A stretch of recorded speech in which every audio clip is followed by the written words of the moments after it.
इस बीच आपको एक बड़ी जानकारी संभल से आपको बता दें। संभल से बड़ी खबर, जामा मस्जिद हरिहर मंदिर के दावे की कल सुनवाई होगी। पुलिस प्रशासन कर रहा है कड़ी निगरानी। तो न्यायालय के चारों तरफ पुलिस का कड़ा पहरा है। लोगों की जांच के बाद ही न्यायालय में उन्हें प्रवेश की अनुमति दी जा रही है। आपको बता दें कि संभल के चंदौसी न्यायालय में इस पूरे मामले पर सुनवाई होगी। इससे पहले हमने बीते दिनों देखा कि किस तरीके से संभल में प्रदर्शनकारी विरोध करते हुए नजर आए। जब एएसआई की टीम वहां पर सर्वे करने के लिए पहुंची तो इस दौरान पत्थरबाजी और नारेबाजी भी देखने को मिली। और अब इसी पूरे मामले को लेकर के पुलिस भी पूरी तरीके से अलर्ट हो चुकी है, क्योंकि कल इस मामले में सुनवाई होनी और ऐसे में न्यायालय के बाहर सुरक्षा कड़ी कर दी गई है। तो आपको बता दें कि दूसरी बार का सर्वे हो रहा था। पिछले रविवार के बाद वो दिन की घटना थी जब पूरा विवाद खड़ा हुआ और नौबत यहां तक पहुंची कि कई लोगों की मौत भी हो गई। बहरहाल तनाव के माहौल के बीच हालात संभले हैं, लेकिन इस बीच कल होने वाली सुनवाई कई मायनों में खास है। इस मामले में दशा दिशा क्या तय होगी, इस पर भी सभी की निगाहें हैं। जामा मस्जिद को लेकर दावा किया गया कि यहां पर हरिहर मंदिर है। मामले को लेकर सर्वे का आदेश दिया गया। पहले बार का सर्वे हुआ, दूसरी बार के सर्वे के दौरान स्थिति बिगड़ गई, हालात काफी ज्यादा तनावपूर्ण हो गए। लेकिन इस बीच आपको ये बता दें कि कल मामले को लेकर एक बार फिर सुनवाई होगी। जामा मस्जिद हरिहर मंदिर, ये पूरा विवाद पनपा है। तो संभल के जामा मस्जिद की जगह प्राचीन हरिहर मंदिर होने का दावा हिंदू पक्ष की ओर से किया गया था। इसी को लेकर के एएसआई की टीम सर्वे करने के लिए पहुंची थी और जिसके बाद पूरा विवाद शुरू हुआ। हालांकि अब इस पूरे मामले पर संभल के चंदौसी न्यायालय में कल सुनवाई होनी है। इसी खबर पर ज्यादा जानकारी के साथ हमारे सहयोगी तौकीर किदवई हमारे साथ गए। तौकीर, संभल में जिस तरीके से एक तरफ जामा मस्जिद की जगह हरिहर मंदिर होने का दावा किया जा रहा है और इसको लेकर के कल सुनवाई भी होनी है, लेकिन इस बीच अब जो हालात है वो फिर से ना बिगड़े, किस तरीके से प्रशासन तैयार है?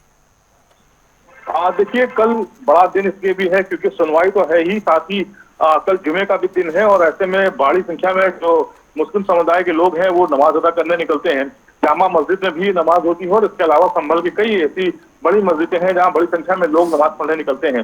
फिलहाल सुरक्षा को लेकर वहां पर आज से ही निगरानी शुरू कर दी गई है। न्यायालय के आसपास भारी पुलिस फोर्स तैनात की गई है और इसके अलावा जो बड़े अफसर हैं वो जो मोहल्ले हैं वहां पर लगातार गश्त कर रहे हैं। कल भी डीजीपी की तरफ से आदेश दिया गया था कि जो भी जिले हैं वहां के जो अफसर हैं, बड़े अफसर हैं, वो अपने इलाकों में पैदल गश्त करें। यानी कि सिर्फ संभल ही नहीं, उत्तर प्रदेश के कई ऐसे जिले हैं जो संवेदनशील माने जाते हैं, वहां पर भी पुलिस की गश्त बढ़ा दी गई है। और खासकर कल जुमे की नमाज को लेकर अलर्ट जारी किया गया है कि सभी बड़ी ऐसी मस्जिदें जहां पर बड़ी संख्या में लोग आते हैं वहां पर पुलिस फोर्स तैनात की जाए।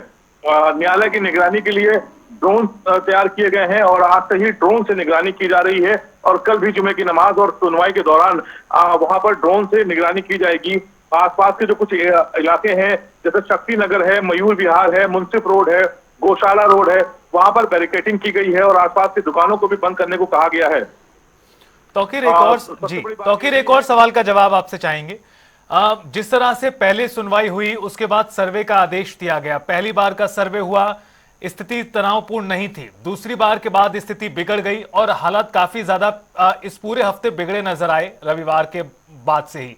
अब जब कल इस मामले को लेकर सुनवाई होगी तो क्या कुछ कोर्ट के समक्ष पेश किया जाना है जिसे लेकर कल कोर्ट देखेगा? देखिए, संभल में जब सर्वे टीम पहुंची थी वहां पर हिंसा जरूर हुई थी, लेकिन सर्वे को अमली जामा पहनाया गया था। जो अफसर वहां गए थे, जो कोर्ट कमीशन के जो वकील थे, जो हिंदू पक्ष के वकील थे और इसके अलावा जो वहां पर अन्य लोग सर्वे से जुड़े हुए थे, जो एएसआई की टीम थी, वो सभी लोग वहां पर पहुंचे थे और बाद में सर्वे को पूरा किया गया था और उसकी रिपोर्ट को कल सौंपा जाएगा।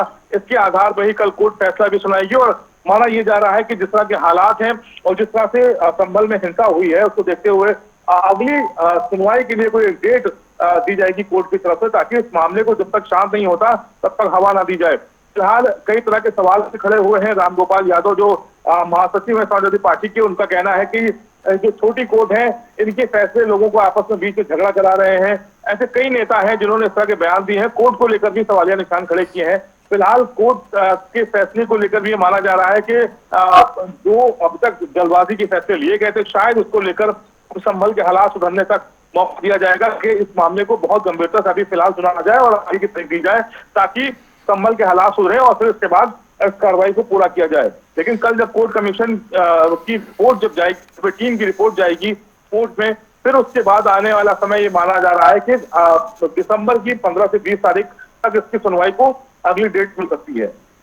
चलिए, बिल्कुल, बहुत बहुत धन्यवाद तौकीर आपका हमारे साथ जुड़ने के लिए और तमाम जानकारी हम तक पहुंचाने